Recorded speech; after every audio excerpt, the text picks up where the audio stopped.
आप एक यूनिट की बेसिस पे कॉस्ट और एनआरवी को कंपेयर नहीं करेंगे। इससे ये होगा कि किसी ब्लॉक की एनआरवी ज्यादा आ रही होगी, कॉस्ट कम आ रही होगी, और किसी ब्लॉक की कॉस्ट कम आ रही होगी, एनआरवी ज्यादा आ रही होगी, तो मसला हो जाएगा। ठीक है जी, नहीं मसला आ सकता है, किसी की कॉस्ट ज्यादा है, किसी की एनआरवी ज्यादा है, ब्लॉक वाइज नहीं करेंगे। अगर सारे यूनिट एक जैसे तो फिर आप सबको मिला के करेंगे। हाँ, अगर एक ब्लॉक ऐसा है जिसकी क्वालिटी कम है, डिफेक्टिव है, दूसरे ब्लॉक की अच्छी क्वालिटी, देन फिर आप दोनों को अलग अलग कंपेयर करेंगे। ये बात समझ आती है मेरे बच्चों? इसको कॉपी कर लो, सब वीडियो को रोक के ये कॉपी कर लो पहले, और फिर इसके बाद सर आप ये कॉपी कर लो। ठीक है जी, थैंक यू वेरी मच। एक स्टेप और आगे हम बढ़ते हैं। चलिए हम बात करते हैं जनाब एक ही प्रोडक्ट की मल्टीपल एनआरवीज के बारे में। ठीक है, मल्टीपल एनआरवीज का मतलब है सर मेरे पास पॉसिबिलिटी हो कि मैं एक ही प्रोडक्ट को कई मार्केट्स में बेच सकूं, तो मेरे पास सर एनआरवी जो है वो हर मार्केट के हिसाब से अलग आएगी। तो अब इस केस में हमें क्या करना चाहिए, मैं जरा देखते हैं जनाब। सर एक प्रोडक्ट भी हमारे पास 300 यूनिट है, ये 300 यूनिट सारे एक ही जैसे हैं, एक ही जैसे। ठीक है, 300 के 300 एक ही जैसे यूनिट्स। फिर एग्जामिनर कह रहे हैं जनाब these unit can be sold at 4 rupees per unit.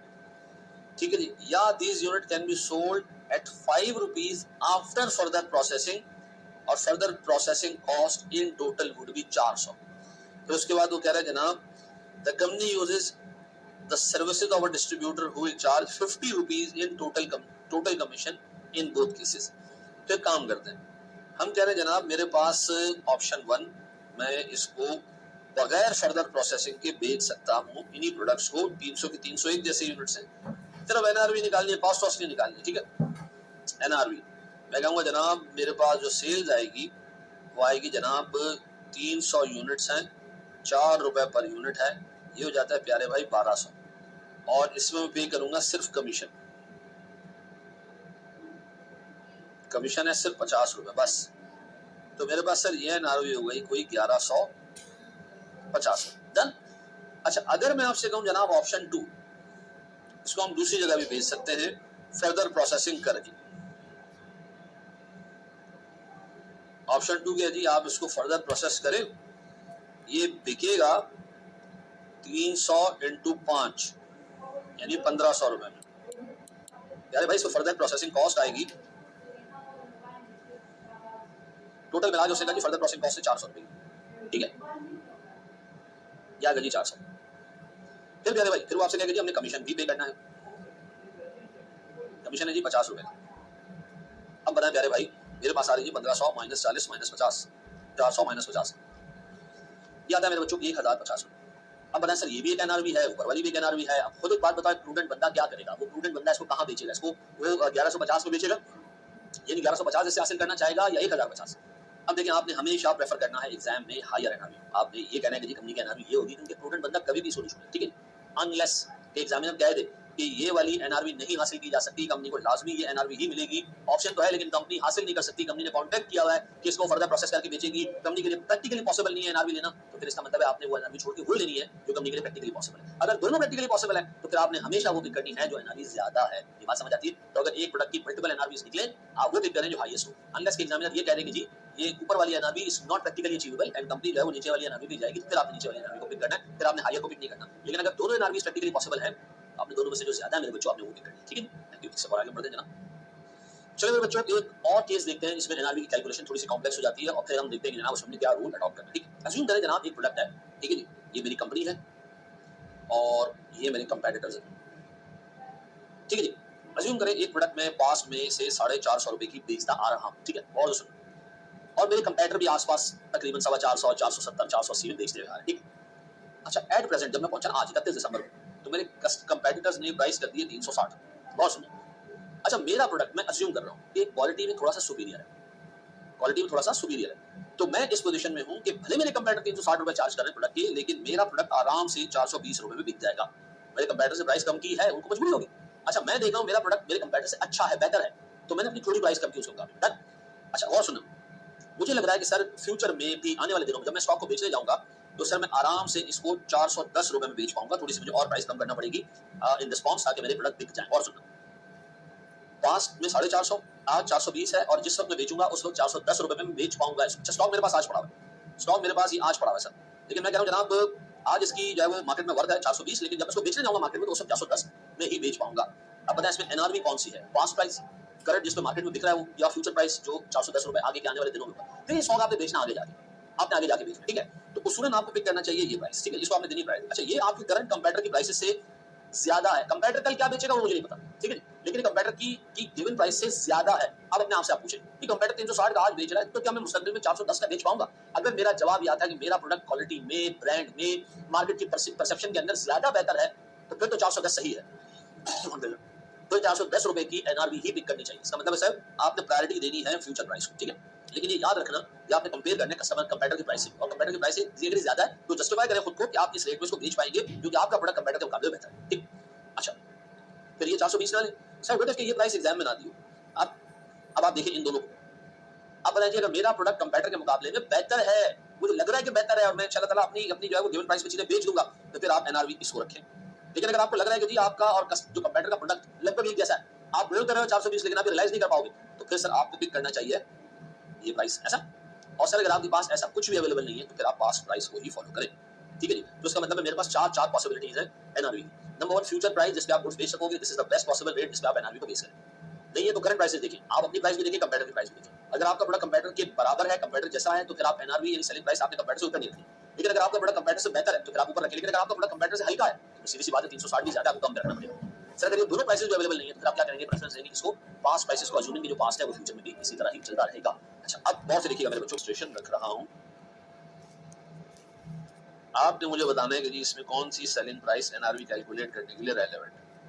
Case 1 past price है भैया, जिस पे हमने गुड्स बेचे हैं पास्ट में 450, मेरे कंपेटिटर ने सर 360 रुपए कर दिया प्राइस। अच्छा, we would be able to sell our product at 380, ठीक है। तो पता है मैं एनआरवी के लिए कौन सी सेलिंग प्राइस पिक करूं? सर सीधी सी बात है, मैं 380 पिक करूंगा। जब क्लियरली लिखा है we would be able to sell the product at 380, this is our NRV, this is the selling price that we should pick for NRV. Done. अब बताएं फिर हमारे पास तीनों 450 रुपए का पास में बेच रहे हैं, कंपेटिटर 405 का बेच रहे हैं, हम 400 में बेच पाएंगे। सर सीधी सी बात है, इसमें कोई दो राय नहीं है, हमें यही रखना चाहिए, ठीक है जी। यही हमारी प्राइस है जिस पे हम स्ट्रगल में बेच पाएंगे। दो ये कंपेटिटर से कम है, जो कंपेटिटर से कम है, उसका मतलब मेरा प्रोडक्ट ऐसा है जो कंपेटिटर के मुकाबले में कम है, हल्का प्रोडक्ट है, तो मैं 5 रुपए कम पे बेचूंगा, मुझे यही पिक करना चाहिए। अब बताएं जी, 405 का मैं पहले बेचता था, मेरे कंपेटिटर प्राइस कम कर दिया, 450 का मैं पहले बेचता था, मेरे कंपेटिटर प्राइस कम कर दिया। अब सर आप ये पिक करें, ठीक है जी। अनलेस कि आपके पास एक स्ट्रॉन्ग ग्राउंड हो कि जिस रेट में मैं पहले बेचता था उसी रेट में मैं बेच पाऊंगा, कुछ ना लिखा हो, आप प्रेफर करें 405, ठीक है जी। इस रेट पे मैं गुड्स को बेच पाऊंगा, तो मेरे कंपेटिटर्स ने मार्केट का वो हाल कर दिया कि अब अगर मैं 450 में बेचने जाऊंगा नहीं बिकेगा, ठीक है। अब अगर कुछ भी अवेलेबल नहीं है, तो फिर आप क्या करेंगे जनाब? आप 450 रुपए की एनआरवी को पिक करेंगे। ये बात तेजी में बैठती है, यानी आपने प्रेफरेंस देनी है अचीवेबल फ्यूचर प्राइस को आपने प्रेफरेंस देनी है, ठीक है। नंबर 2 आपने करंट प्राइस को प्रेफरेंस देनी है, ठीक है जी। और इसमें आपने याद रखना जनाब, if different from competitors find a reason for it, ठीक है जी। If no reason then price of competitors should be picked, ठीक है जी। और if nothing is given then cost price if no information is given, ठीक है जी। ये आपके पास से रूल्स आ गए फर्क, ठीक है जी। देख लेंगे मेरे बच्चों इसको, एक सब आगे बढ़ते हैं। पास्ट पेपर्स का क्वेश्चन है, आए जरा इसको देखते हैं जनाब। ये कह रहे थे क्लोजिंग स्टॉक ऑफ एबीसी, पुराना पास्ट पेपर है, closing stock of ABC limited at 30 September 1998 was 750,000। ये याद रखना, ये 7.5 लाख रुपए इस इन्वेंटरी की कॉस्ट है, ठीक है। ठीक है, there were doubts regarding its condition and realisable. सीधी बात है, 7.5 लाख रुपए का स्टॉक, आपको लग नहीं रहा कि 7.5 लाख रुपए में बिक पाएगा, ठीक है।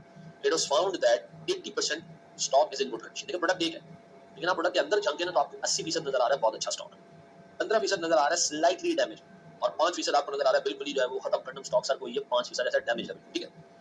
अच्छा, तो 3 कंडीशन होगी, तो आप बताएं सर सारों की एनआरवी निकाल के 7.5 लाख से कंपेयर करें? नहीं सर, गलत हो जाएगा। आपको करना ये है कि 3 अलग-अलग कंडीशन में स्टॉक मौजूद है, तो तीनों की एनआरवी और कॉस्ट अलग-अलग कैलकुलेट करना पड़ेगी। फिर काम करते प्यारे भाई, हम सबसे पहले ये लेते हैं जनाब, हमारे पास जो कॉस्ट है 7.5 लाख रुपए की, इसको हम डिवाइड करते हैं सर 3 हिस्सों।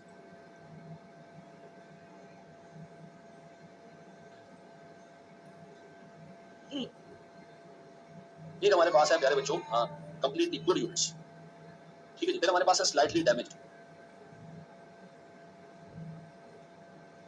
और फिर हमारे पास है बिल्कुल ही डैमेज्ड। जो मेरे पास बेटा गुड यूनिट्स है वो है 7.5 लाख का 80%, तो इन 80% यूनिट्स की जो कॉस्ट है वो होगी 7.5 लाख की 80%, ये हो जाता है जी 6 लाख। इन गुड यूनिट्स की यूनिट्स नहीं दी है ना आपको, बस वैल्यू बताई हुई, 6 लाख रुपए कॉस्ट इसकी हो गई। सर ये जो मेरे पास स्लाइटली डैमेज है ये 15% है, ये 1,12,500 इसकी कॉस्ट आ गई। और सर जो मेरे पास डैमेज है ये सिर्फ 5% यूनिट्स ऐसे, तो ये मेरे पास आ गई जी 37,000 500, ठीक है। ये आ गई इन तीनों की कॉस्ट, ये तीनों टाइप के स्टॉक्स की कॉस्ट आ गई, ठीक है। अब मैं कैलकुलेट करने जा रहा हूँ जी एनआरवी में इन यूनिट्स की सबसे पहले सर सेल्स वैल्यू निकालने के लिए ये आपको क्या है 80% in good condition and expected to realise a gross margin, markup नहीं मार्जिन ग्रॉस मार्जिन ऑफ 25%। इसका मतलब ये 6 लाख रुपए का स्टॉक 25% मार्जिन जनरेट करके देगा। तो सेल्स पता कैसे निकलेगी? सेल्स निकलेगी भैया 6 लाख जो कि कॉस्ट है, इसको मैं डिवाइड कर दूं 75%। ऐसा क्यों? क्योंकि मैं कह रहा हूं जनाब अगर मेरे पास 25% ऑफ सेल्स प्रॉफिट है तो 75% ऑफ सेल्स मेरे पास कॉस्ट होगी, ठीक है। तो मैं इस कॉस्ट को जब 75% से डिवाइड करूंगा तो मेरे पास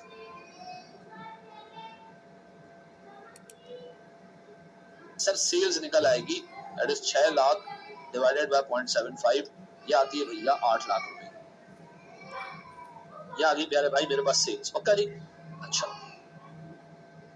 यार मेरे 8 लाख की सेल्स है, इसमें कोई खर्चा वर्चा करना नहीं, कुछ भी नहीं करना। तो उसका मतलब भैया इसकी कॉस्ट 6 लाख है, 8 लाख इसकी एनआरवी या सेल्स है, तो सर आप इसको पिक कर लें, इस पर्टिकुलर स्टॉक को तो आपको कॉस्ट पे कैरी करना है। अच्छा, फिर मेरे पास स्लाइटली डैमेज यूनिट्स है सर, ये कह रहा जी इस पे आपने खर्चा करना है 15% ऑफ कॉस्ट का, थोड़ा सा आपने खर्चा करना है, then they would be able to be sold at normal selling price. तो काम करते हैं हम इसकी भी सेल्स निकाल देते हैं, 1,12,500 डिवाइडेड बाय 75%, देखिए क्या आता है, देखिए क्या आता है 1,12,500 डिवाइडेड बाय 0.75, क्या जाता है प्यारे बच्चों 1.5 लाख रुपए, ये इसकी सेल्स होगी।